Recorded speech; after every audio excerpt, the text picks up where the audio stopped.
Namaste. The divine light in me recognizes and honors the divine light in each and every one of you here. I did not know that they were going to do that last song, and I'm so pleased that you did, because it brought all of us back into that space Jean invited us to go into. And I invite you to stay in that space as I speak with you this morning. It is an honor and a privilege for me to be here as the main speaker today. You've seen me up here many times before.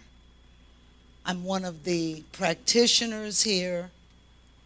I have offered the congregational prayer many times. I have been here making announcements, but never have I had this opportunity. And so I would like to just give you a little capsule view for those of you who may not know anything about me at all.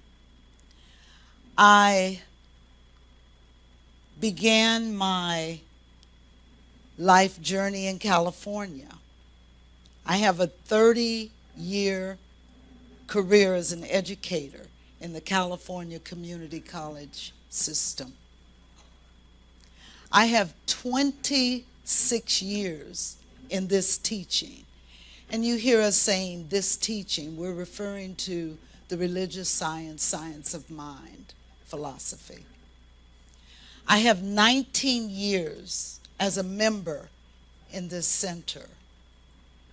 And I have 13 years as a licensed practitioner.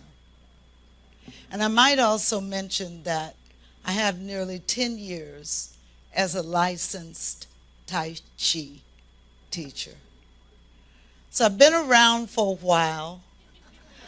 I've taken a lot of classes, a lot of workshops, a lot of seminars, attended a lot of retreats, conferences, conventions, symposiums, forums. And you might think, well, she's a slow learner. I prefer to think of myself as a lifelong learner.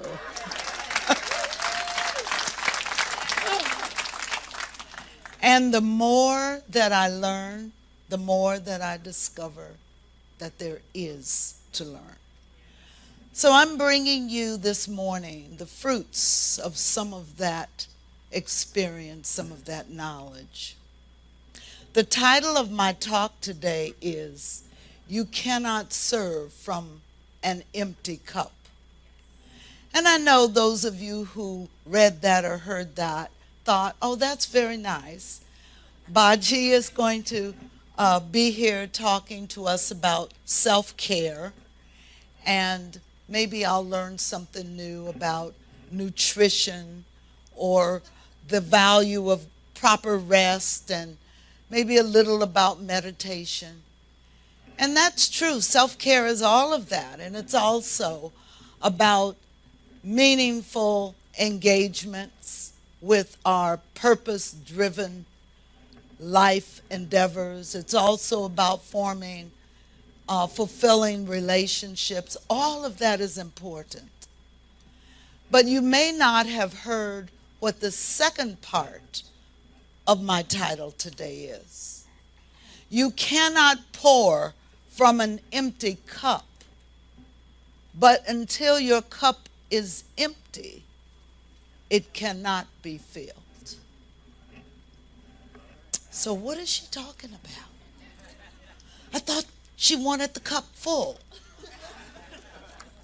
Perhaps the best way that I can illustrate where I'm coming from is with a story. So I want you to relax. And this is story time. And I'm sharing a story that is a Zen story. It took place in ancient China. And it involves a very wise Zen master who was known far and wide for his wisdom. And people would travel long distances to come and study with him and get his advice. And so one day, this guest arrived, and he was a wealthy man. And he presented himself before the Zen master.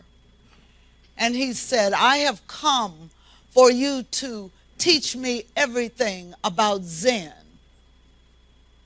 And the master observed him, and by his bearing and the tone of his voice, the master deduced that this was a man who was accustomed to making commands and having them met. And so the master invited him in and suggested that they sit and have a cup of tea. And so when the tea was prepared, the master came and began to pour a cup of tea for his guest. And he poured, and he poured, and he poured until the cup ran over the rim. And the guest arose in outrage and said, enough! Can you not see that my cup is already full? And the master, with great tenderness, great compassion, said, you are like this cup, so full that no more can be poured into it. Go home, and when you come back with an empty cup. Come back with an empty mind. So I ask you this morning, what have you come with? Did you bring a cup that's already full? Is your cup empty? It really doesn't matter as long as you brought an open mind and an open heart. And perhaps there are some words that I can share with you today that will drop a seed and give you the inspiration to perhaps think about it after you leave. There have been wise ones throughout all time, throughout all cultures, and they have imparted their wisdom in a variety of ways through stories, parables, and sometimes straight lecture, sometimes just sitting and just through osmosis, they can impart the wisdom that they carry within. Wayne Dyer advised us to give up the need to be in charge, which is just our ego's way of working overtime. So your ego can take a break right now, and you can just be open to receive. My sharing today is going to present 3 key spiritual truths, some of our core principles. But we know that intellectual understanding alone is never sufficient without the what? The practice. So I'm going to offer you a practice or two to go along with each one of these principles. The first principle that I want to share is that you are a spiritual being living in a spiritual universe and creating a spiritual experience. Using our jargon, we just say, it's all good. It's all good. It's all spiritual. And if we can move out of the three-dimensional realm of reality, that's reality with the lowercase r. If we can move out of that, out of this five-dimensional sensory reality, where everything depends on the eyes, the ears, the touch, the smell. If we can move past those basic senses and step into the realm of spiritual beingness, then we begin to experience life in a different way. Science of Mind is so exciting to me because it has taught me to move past the realm of the physical senses. And I always look beyond that. So if you hear a word like matter, physical matter, on the spiritual side, we're thinking mind, the big mind. If we hear a word like the little reality, the lowercase reality, in Science of Mind, we're thinking absolute reality with the capital R. If we think of physical on the three-dimensional side, in Science of Mind, we're thinking metaphysical. Finite, infinite. So I find in my study of this philosophy, it's so much more exciting to think about it from the perspective of the infinite, absolute reality. How many of you saw the movie The Matrix? Quite a few. One of my favorite movies. In that movie, there's the character Morpheus. And Morpheus represents the being who is going to awaken humanity out of the matrix. The matrix is where you go to sleep. You're bound in that three-dimensional reality, very limited. And Morpheus is the one that's going to awaken humanity. And he's looking for the one who is going to assist him in that. And so Neo, another character, is the one that he believes can do this. But Neo doesn't believe he can do it. He doesn't even really understand fully what the matrix is. And so Morpheus is having a conversation with Neo. And he's saying to Neo, I can offer you a blue pill or a red pill. The choice is yours. If you choose the blue pill, you will awaken back in your bed and you will forget we had this conversation, and your life will go on as before, living in the matrix. You will be dreaming, but your dream will seem real. You're in the illusion of life. But if you choose the red pill, oh, the red pill, you will awaken. You will discover what absolute reality is all about. And once you go down that rabbit hole, you will see how deep it can really go.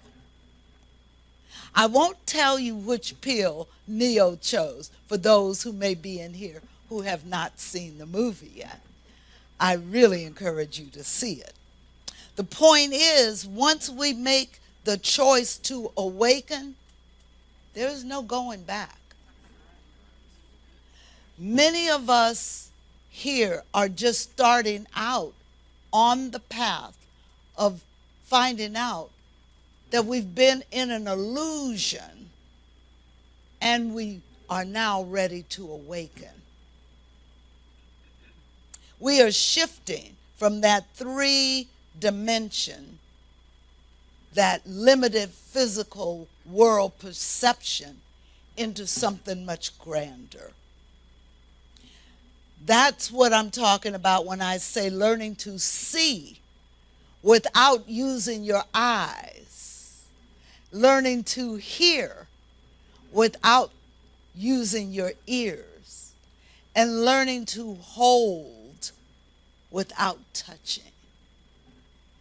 So it doesn't matter whether you've been in the teaching for 26 years or one day, or maybe you're hearing this for the very first time today. The fact that you are here means, by divine appointment, you're ready to awaken.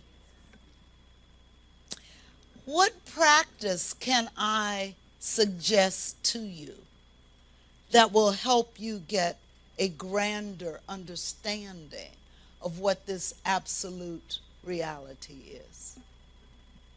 It's the practice of meditation. I didn't mention in the introduction, but I was introduced to meditation 40 years ago.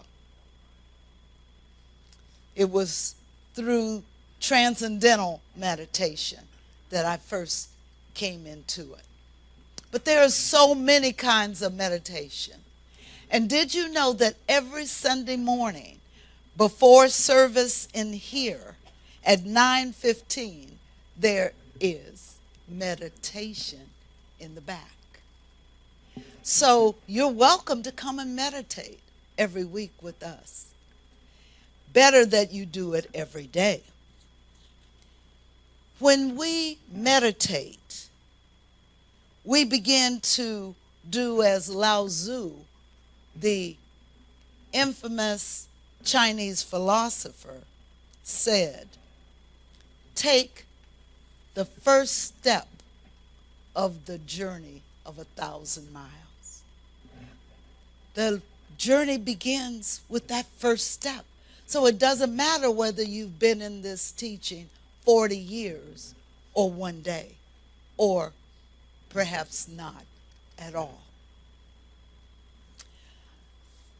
The second principle that I want to present to you is universal spirit. Call it whatever you want. Universal spirit, God. You heard some other terms mentioned in the affirmative prayer this morning. Yahweh. Some people call it divine intelligence. It doesn't matter. It's that energy, that force that we all have gotten an inkling of at some point. It's what makes the sun come up. It's what makes the rain come down.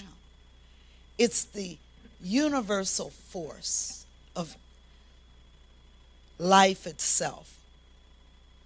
So the second principle is universal spirit operates through a universal law. Universal spirit operates through a universal law. Just as there are physical laws like electricity, like gravity, there are social laws that we all conform to be a member of society. There are spiritual laws. Most people are ignorant of what these spiritual laws are. They exist. And the spiritual law is the law of mind. That's what this teaching is all about. The science of mind operates with the law of mind. On our website, it says, change your thinking, change your life. That's what this is all about. Learning how to use our thoughts to change our life experience.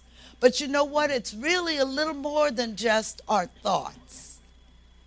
It's our feelings. It's our words. It's our actions. By the combination of how I think and speak and feel and what I do, I manifest my life experience. That's pretty cool. I'm in charge. You can create what you want. So this law works for everyone. It's no respecter of persons. It works the same way for every person, every time. I think that's pretty great. Yeah.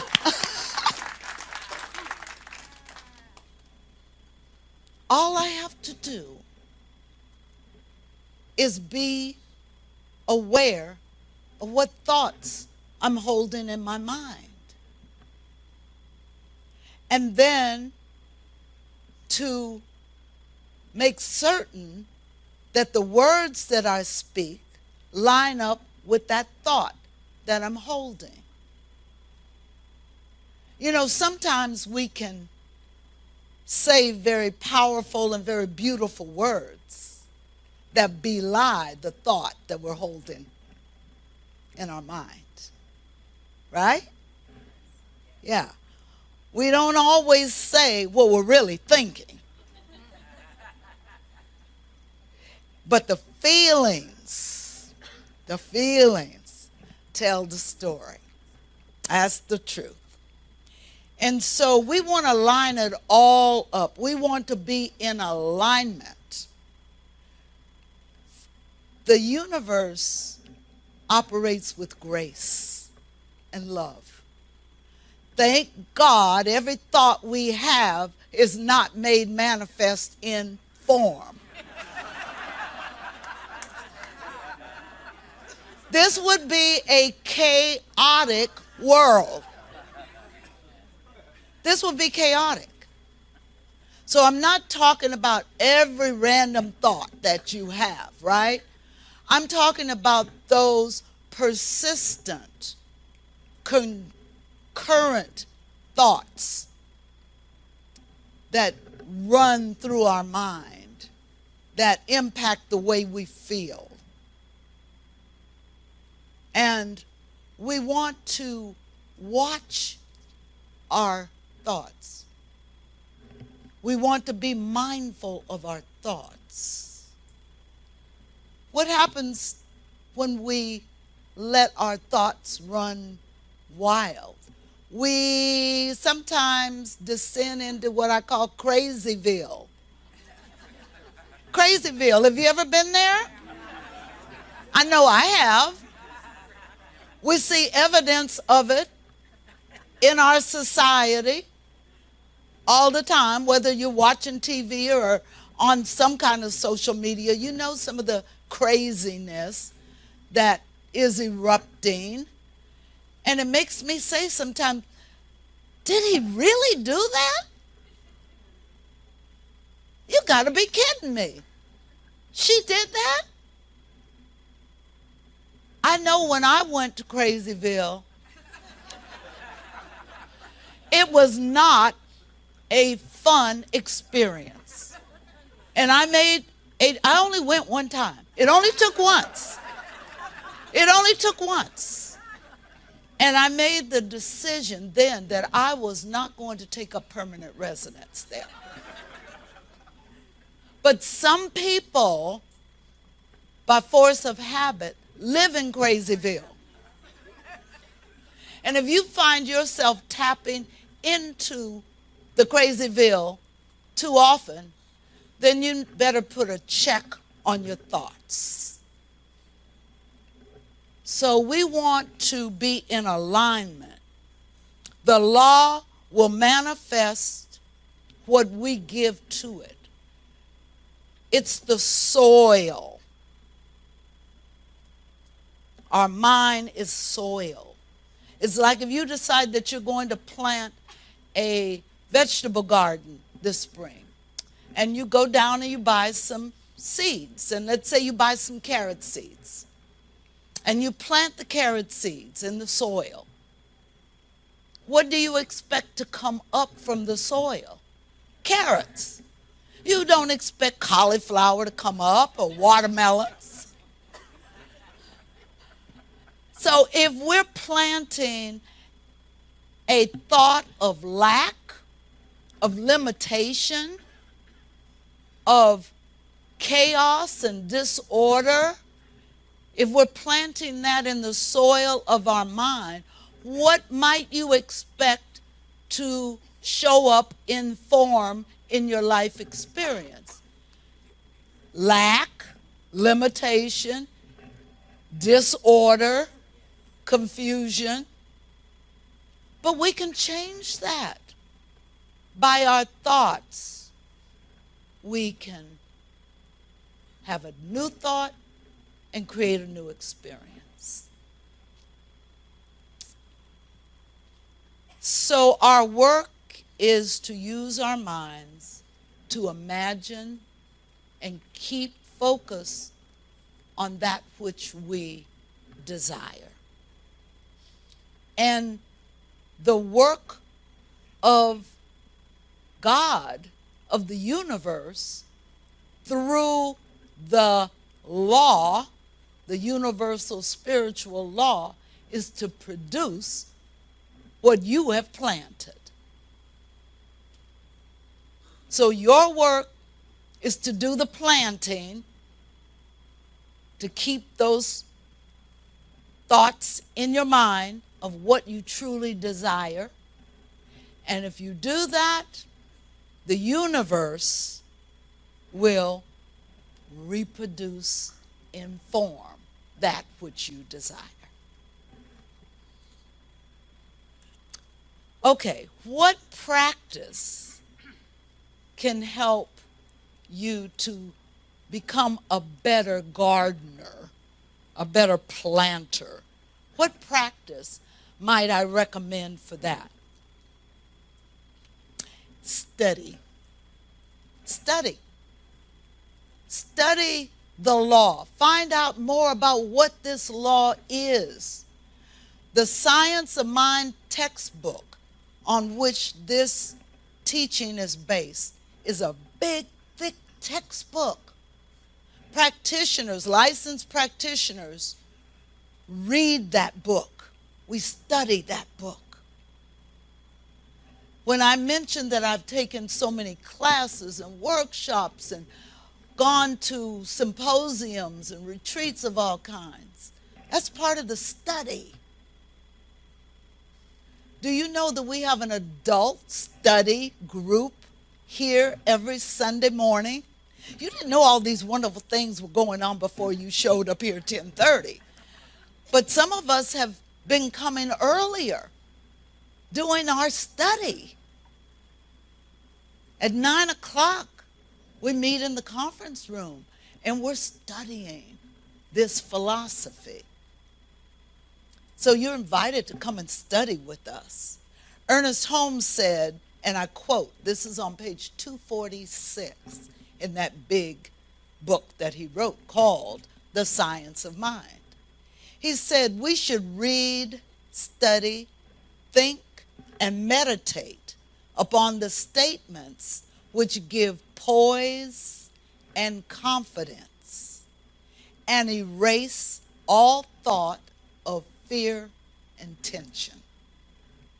Now that's what the founder advised us to do. So this takes me to the third principle. And the third principle is everything works together for our greatest good because we live in a life-affirming universe.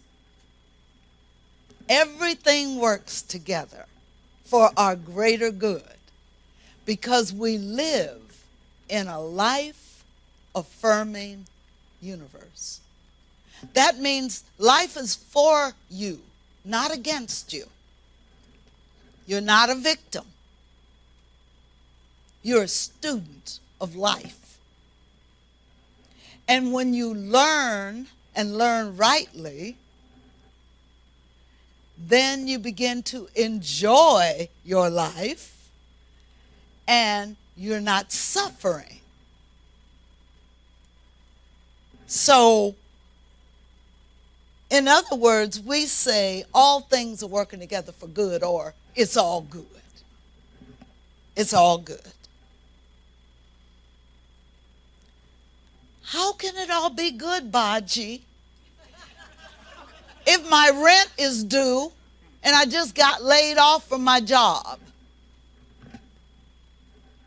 how can it be good, Baji, if I went to the doctor and got a diagnosis of cancer? How can it be all good if my forever relationship just blew up in my face? Well, I didn't say it's all good. That's what Ernest Holmes says.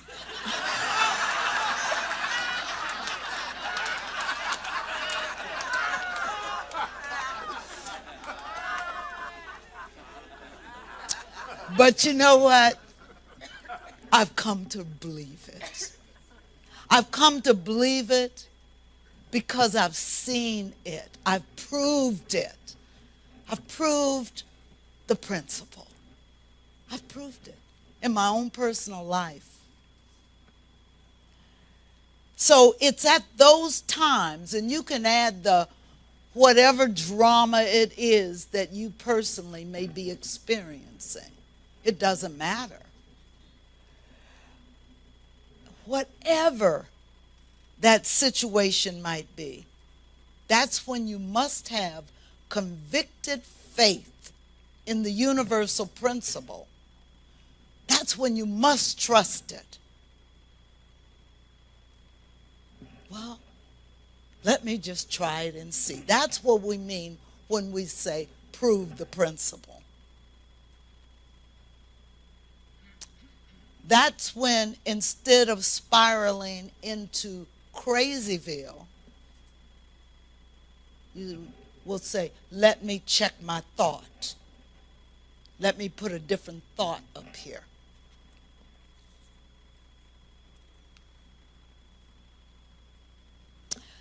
I want to read exactly what Ernest Holmes wrote. And this was on, for those of you who might be taking notes or might listen to this or want to come back to the research later, on page 486, the words of Ernest Holmes. He said, nothing, and this is capitalized, nothing, no thing can keep us from the love of God. Nothing can keep us from the love of God. What a comfort. What a joy to know that all is well with the soul.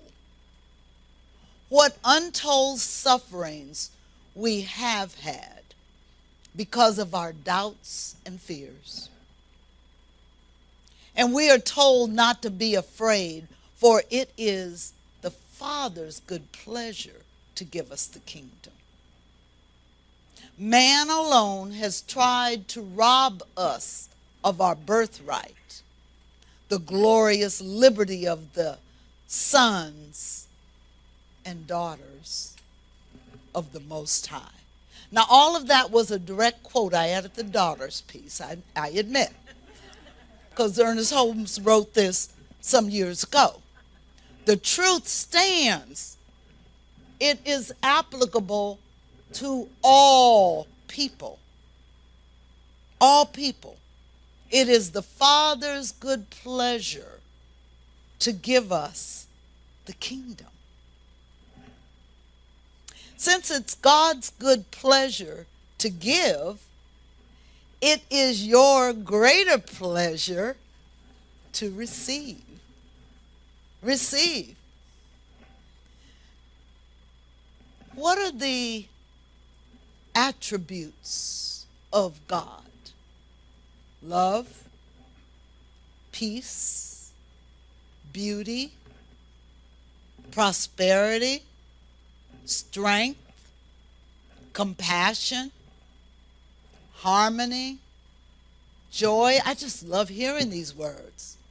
Generosity, humility, confidence, kindness, patience, wisdom. Don't we all desire to embody these qualities? If you answered yes within your heart, then you must accompany your desire with some practice. With practice. And so, the practice that I want to talk to you about is the practice of gratitude. Gratitude is a practice. If the only prayer you ever say in your entire life is thank you, that would be enough. Meister Eckhart.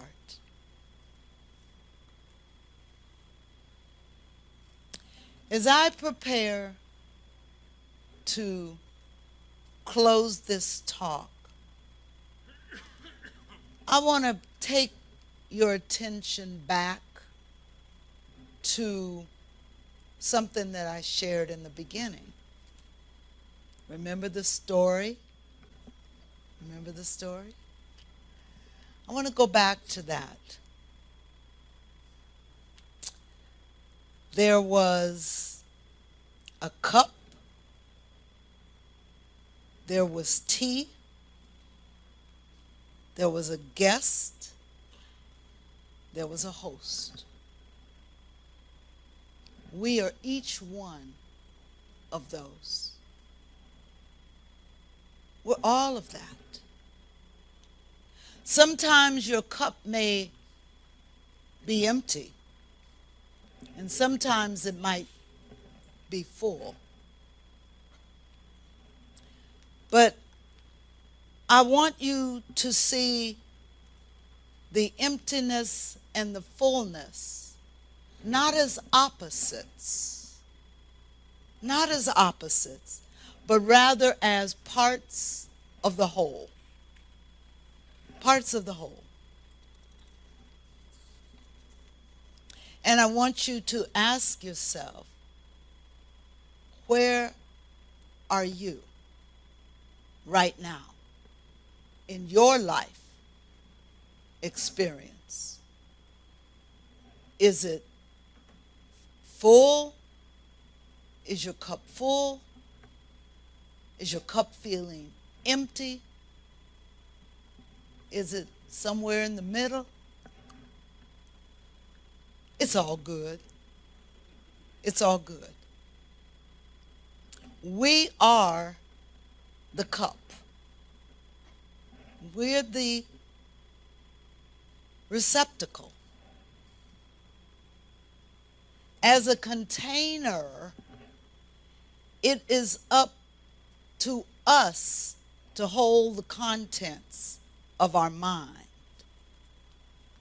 our hearts, our words, and our actions. Be mindful, be kind, be loving. Why? Because as the cup, we're the vessels of God.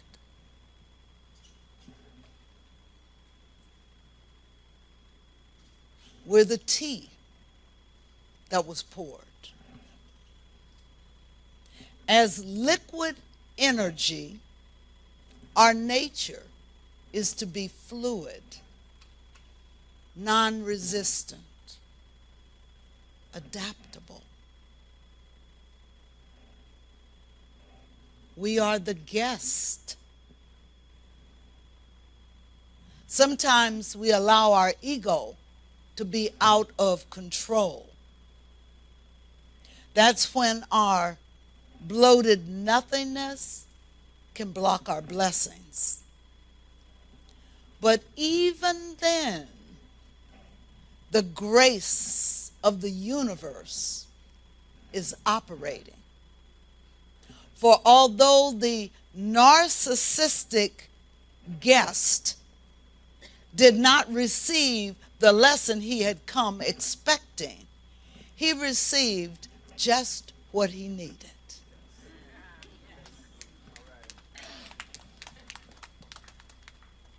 And we are the host.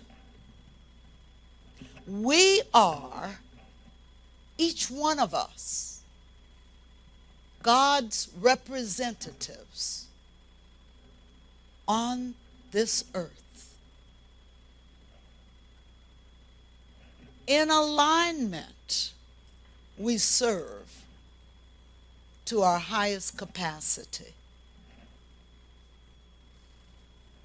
Be forever giving, forgiving.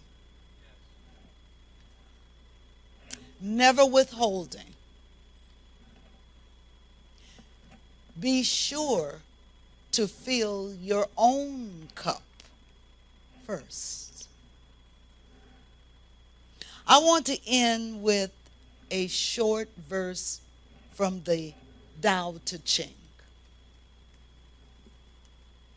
And this is what it says. Wisdom is knowing that I am nothing. Love is knowing that I am everything. And in between those two, life moves. I thank you so much for allowing me to come before you today and share. Namaste.